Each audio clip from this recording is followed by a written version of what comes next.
What is up everyone, do I have some exciting info for you today. And just before we begin the video, I just want to say, hell yeah, we got chapters back. And I have a prediction release date for V28. As much as some people have been saying that they have already received V28, a few of them did, yeah, sure, and then the others just don't want to send screenshots. And it does seem that Oculus is releasing most of their updates on a Monday, so I'm here thinking the week of the 19th is when the rollout will start happening. So I think we can get excited about Monday, because that's when it is seemingly going to start rolling out. And that is when we begin to have fun. Let's get right into the news. So, we're gonna start off with probably the most exciting piece of news for today. We have quite a few games to talk about today coming to the Oculus Quest 2 and to VR in general, but one that stands out quite a bit is Resident Evil 4. And do I have news for you guys in regards to Resident Evil 4? Yesterday we found out that Resident Evil 4 is coming to VR.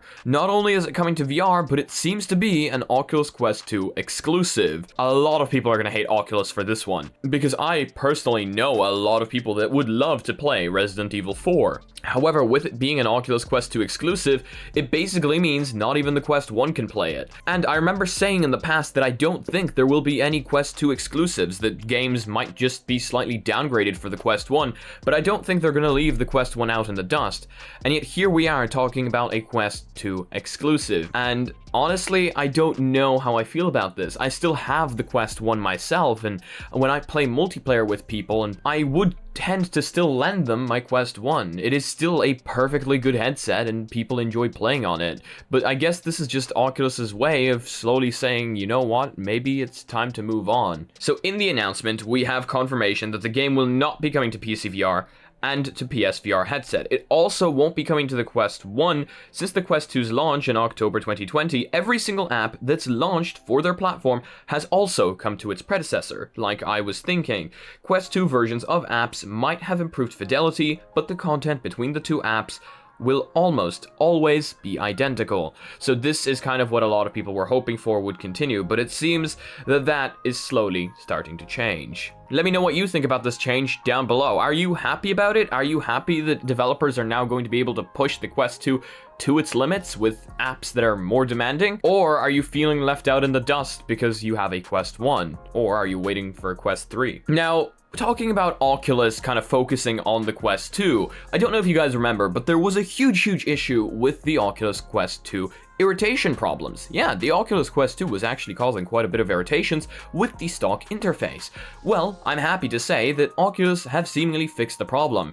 Some people might say it took them a while. I'm here saying, you know what? At least they did it. It seems that they have changed their manufacturing process for the Oculus Quest 2 to fix some issues that they may or may not have been having with the production of the Quest 2. Since a small percentage of people did get skin irritation from the stock interface, Oculus will not reveal how many people and the exact percentage, but I can confirm that quite a few people on the Discord were getting irritation, and Oculus did offer a free VR cover interface replacement, and that is still going to be available for headsets manufactured between these dates. However, any headset manufactured after that date can actually still receive a free replacement, but you will need to contact support for it, which makes me assume that the procedure for that is going to be a little bit more difficult. So yeah, some of you might know that, some of you might not, and I guess let me know down below, were you guys one of those people that had skin irritation from the stock interface, or were you not, and you just enjoy the stock interface as much as I enjoy sandpaper on my face? And once again, more updates for the Quest. I mean, the Quest platform is absolutely blowing up last week, so it makes sense that we talk about these updates.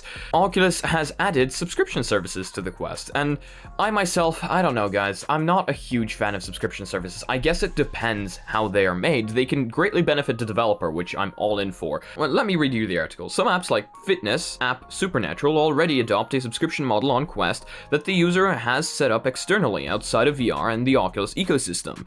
The app would then perform a check to ensure the user is subscribed each time Supernatural is launched. However, right now, Oculus has added that support within the VR ecosystem. Included in today's lineup is FitXR, the UK-based fitness service formerly known as Box VR. Rec Room is also adding Rec Room Plus, of course, natural course of action, just like VRChat added VRChat Plus, which gives subscribers 6,000 tokens, weekly items, and exclusive store options. VZ Fit is another fitness service launching today 2. Elsewhere, there's subscriber options for Meditative VR app Trip, the V-Spatial Collaborative app, and even TribeXR's VR DJing.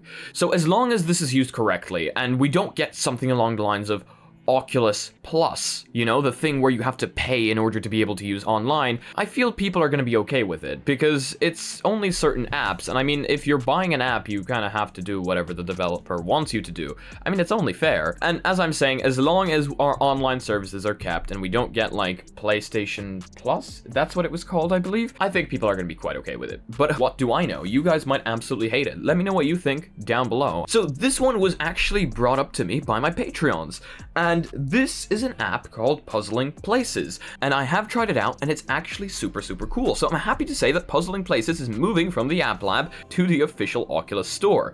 This is an app in which you get puzzle pieces and you have to build worlds out of them. So Puzzling Places has had a storied history on the Quest. It first released as an app only available through sideloading a side quest. Then when App Lab launched earlier this year, Puzzling Places was one of the first apps available on the service.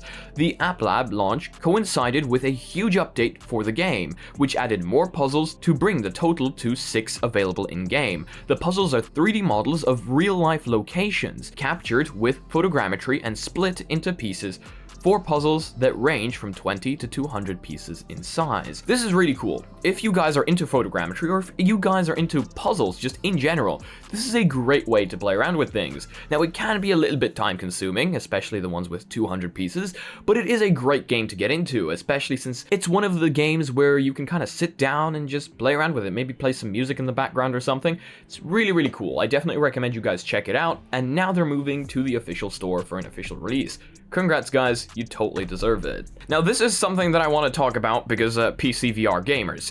GPU shortages. Yeah, unfortunately, I know it's a thing. I wanted to get my 6900 XT just as much as you wanted to get your RTX 3080, but it's a thing, and unfortunately, it's seemingly continuing to go on.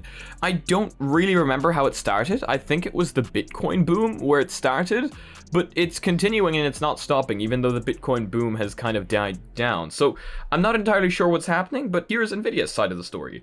Nvidia told investors it expects supply to fall short of demand for much of this year. Yeah, that's not good. The statement to investors on Monday included the following. Overall demand remains very strong and continues to exceed supply while our channel inventories remain quite lean. We expect demand to continue to exceed supply for much of this year. We believe we will have sufficient supply to support sequential growth beyond Q1. Nvidia's tone was positive overall, however, reporting Q1 revenue for fiscal year 2022 as tracking above its previously provided outlook, with outperformance in each of its market platforms. So overall, you're going to be able to read this article down below in the description, as always, in case you want the full thing.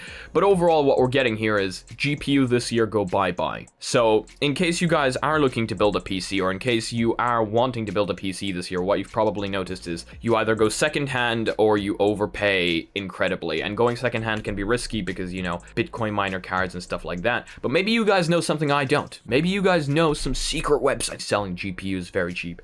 I don't know, guys. I can't seem to find my 6900 XTs. But you know what? At least I have the 5700 XT, which is actually a pretty decent card and still works pretty damn well for VR.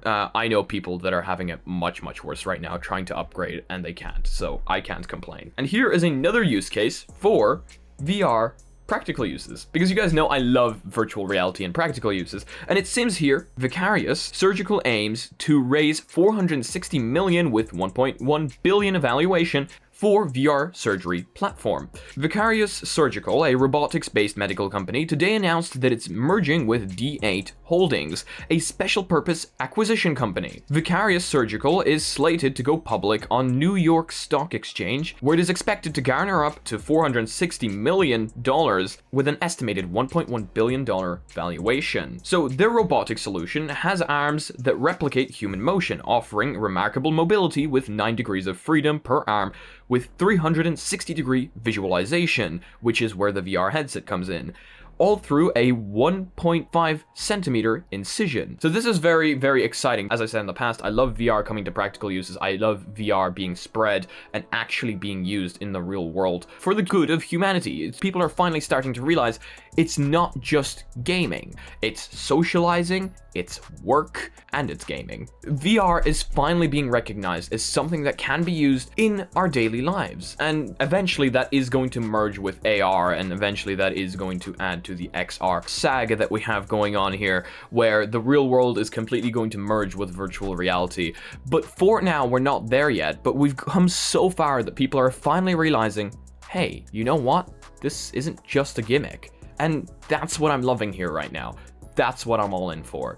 Let me know what you guys think down below. And what practical use cases would you like to see VR being used for? Because you guys have some very, very interesting things to tell me down in the comment section below. Hey, what's up guys? It is once again your daily reminder at the very end of the video that YouTube might be unsubscribing you. So in case you were subscribed or want to be subscribed, just check that little button down below. But that is going to be it for today. I hope you guys enjoyed today's video. I hope you found out something you didn't know. I know I had a different video planned for today where I connected the Knuckles to the Oculus Quest 2, but UPS seems to have gotten slightly lost with my package, so tomorrow maybe. So thank you all so much for joining me today. I hope you all have a fantastic day, and if you guys liked the video, please leave a like. If you guys disliked it, I guess this button works too, but please tell me why down in the comment section below. If you guys are not yet part of our community, make sure to join our Discord down below. Make sure to join our Reddit, where I want to see you posting your spicy memes.